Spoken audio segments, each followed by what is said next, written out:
Your news for the state of Tennessee in about 10 minutes. Tennessee in 10 starts now.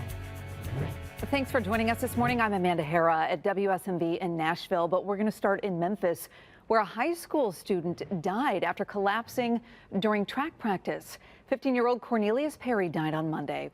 The honor student, homecoming prince, and football and baseball player was a student at Raleigh Egypt High School. His football coach says Cornelius was a true light and always brought his best. Friends are planning a balloon release in his honor tomorrow afternoon. His exact cause of death has not been released. Right now, the TBI is investigating after hunters discovered the body of a missing woman in a wooded area in DeKalb County. 32-year-old Brittany Miller's body was found Saturday just a mile away from her home. She was reported missing on July 4th, 2022. Over the last 2.5 years, there have been several search efforts to try to find her. The medical examiner was able to identify her using dental records. Governor Bill Lee calling for a special session to push his proposed school choice program and a disaster relief package for Tennesseans impacted by Hurricane Helene. The move underscores what we've been hearing from the governor for weeks now. The voucher plan is his priority this legislative session. His plan last year failed to pass. The proposal would use public money to send thousands of students to private school. Many are concerned it would take money away from public school systems, but some say, it's up to parents and taxpayers to decide what's best. The special session is also for a $450 million disaster relief package for parts of East Tennessee devastated by Hurricane Helene. The money would be split into 4 ways, with most of it going to the state's disaster relief fund.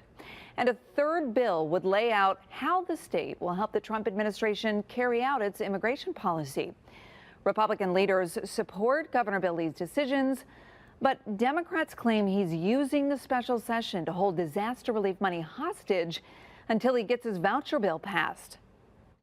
Peter, there's been concerns that hurricane relief could be tied to the education reform. Going to happen, not in any way, form, or fashion. These are 3 separate issues that we will be handling within a special session at the same time, but none of these 3 issues are linked to the other. Hurricane relief and disaster recovery is extremely important to Tennesseans, and it will not be linked to either the education issues that come through or immigration. The people in Northeast Tennessee have continued to suffer without vital funds and relief, while their governor was trying to destroy their public schools and line up enough votes for a voucher scam, which he is now pairing with that relief as political leverage. The special session begins Monday, January 27th. It must last at least 3 days. The House and Senate will put all other legislative work on hold until the governor's bills are passed or voted down. Well, cameras could be added to public school classrooms in Tennessee. A lawmaker says he's open to the idea after we told him about a Nashville family's issues, particularly with special needs students. Shanika Sherrill says her son came home with a concussion after he was kicked in the head at his elementary school by another student. Her son has autism and is nonverbal. Now she's calling for cameras, particularly in those special education classrooms. There's cameras in the hallways in the schools. Why don't we have them in the one place in the school where the kids don't have a voice? Lawmakers say they're looking into the idea. Several other states have passed similar legislation, including Alabama, Louisiana, and Florida. Well, kids could get more time for recess at elementary schools in Tennessee. A new bill would increase recess time to 60 minutes for every school day. Right now, schools are required to give 130 minutes of recess a week, but that's a week, not every day. That's the move they're trying to make. The goal is to give kids more time for physical activity every single day. Separate bills have been filed in both the House and the Senate. The U.S. Department of Justice is suing Fayette County, Tennessee, claiming leaders violated the Voting Rights Act. The lawsuit claims that during the 2021 redistricting cycle, county commissioners deliberately rejected multiple district plans that would have allowed black voters to elect representatives of their choice. The DOJ says commissioners disregarded the guidelines and recommended their own redistricting committee. Well, the Missouri woman who tried to scam Elvis Presley's family was in court yesterday morning. Lisa Finley tried to sell Graceland. We reported on the case last summer when the home was allegedly up for foreclosure.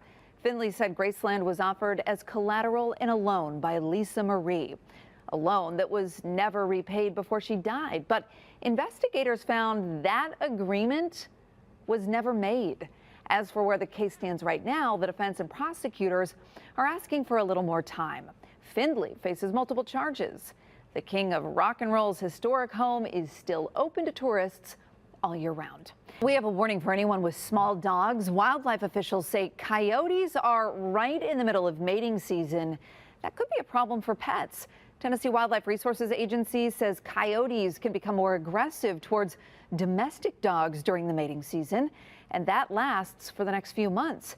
Agents say you can keep your dog safe by keeping them spayed or neutered and keeping an eye on them when they're outside. On top of that, TWRA warns that coyotes are moving into neighborhoods in search of food. So rabbits and other small rodents such as mice and rats, and there's all sorts of furry little critters running around out there. That's what coyotes primarily feed on. So we're attracting them to the cities. They're making a better living in and amongst urban and suburban areas now. So that's why people see them quite often inside neighborhoods. All right, if you see coyotes in your neighborhood, he says the best thing to do is scare them away and, of course, never feed them. First Alert meteorologist Melanie Layton joining us with a look at the forecast where you are, and we get kind of like a break in the cold before it really comes back. That is right. So our temperatures will be relatively mild over the next couple of days. A lot of us in the upper 40s to mid 50s even in some spots. Today we're looking at lots of sunshine before clouds move back in tomorrow. We do get some rain that returns later in the day on Friday. It'll be out in West Tennessee first around dinner time, making its way into Middle Tennessee later Friday night, 10, 11 o'clock or so through Nashville down into Lawrenceburg. It will push over into East Tennessee overnight. Notice by 2, 3 a.m. it's over in Chattanooga and Knoxville. These will linger into Saturday morning and then eventually clear out around lunchtime. But then once that rain moves out, a blast of cold air moves in. We've got some first alert weather days issued for early next week. High temperatures for pretty much the entire state will stay in the 20s, lows in the teens, but it's going to be those wind chills we've got to watch out for. Dangerously cold in the single digits, even below zero at times Monday and Tuesday. All right, Melanie, thanks. Well, Ringo Starr is going country. The Beatles legend just released his new album, Look Up. It's his first country album in more than 50 years. It features 11 songs. 9 of them were written or co-written by T-Bone Burnett. I asked him, do you got any songs? He said, yeah, I got songs. And he had them in his pocket. He said, 9. So I said, well, let's make an album. And that's how it all happened. There was no real plan. It was just bumping into each other, and it ended up here. Wouldn't that be nice if everything just happened so organically in life? He actually just performed 2 sold-out shows at the Ryman. They benefited the American Red Cross and people affected by the wildfires in California. Thanks for joining us for Tennessee in 10. We'll see you back here tomorrow morning with a look at the big stories from across the state. Have a great day. This is Tennessee in 10, streaming your news and weather across the state in about 10 minutes.